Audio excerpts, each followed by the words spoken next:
Welcome back guys, Kidnans TV, back again with another video. So ang gagawin pala natin ngayon guys ay magmasilya tayo doon sa mga kantuhan ng kisame na nilagyan ko ng tile trim guys, no.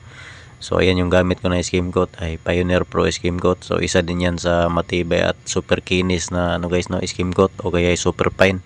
So napakaganda niya gamiting pampakinis talaga guys, no. At saka ang ganda ay pahid. Kasi yung pangalawang mano guys ay pinapakinis ko talaga yan para wala nang hindi na tayo mahirapan magliha. At bagay talaga yung skim coat na yan guys kasi super fine siya. So ang ganda niya talaga ay pahid.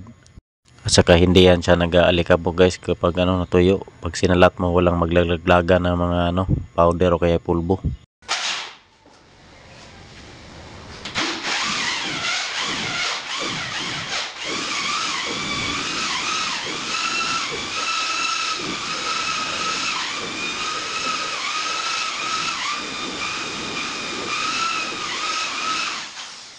So ayan yung mamasilyahan ko guys, no, yung mga kantuhan ng kisame kasi nilagyan ko kasi ng yan guys, yung tile trim.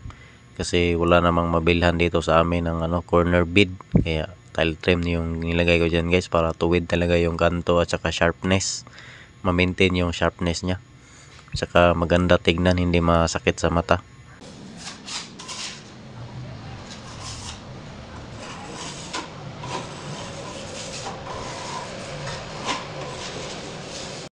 Swabing swabe pahid yung guys, yung Pioneer Pro skim coat. Super fine talaga siya na tunay. So pagkatapos niyan guys, pagka natuyo ay nililiha ko yan ng number 120. So konting liha na lang yan guys, gawa ng pinakinis ko na yan pagpahid. Tapos papaimeran ko siya guys ng liquid tile primer. Tapos yung top coat niyan guys ay flat latex white lang. Kasi dito sa amin guys, lahat ng project namin na mga ceiling ay flat finish talaga yan, walang glossy finish.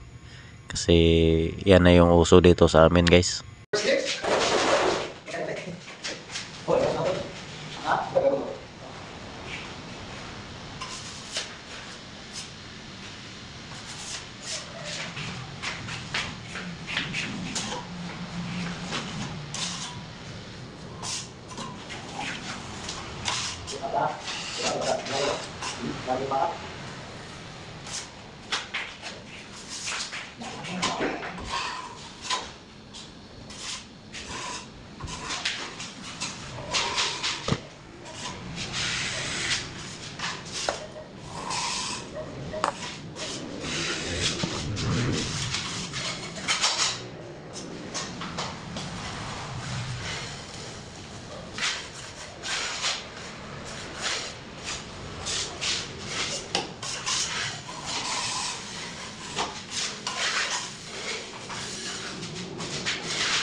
So ganoon lang guys, sana may idea kayong nakuha sa ating video ngayon. Maraming salamat sa panonood.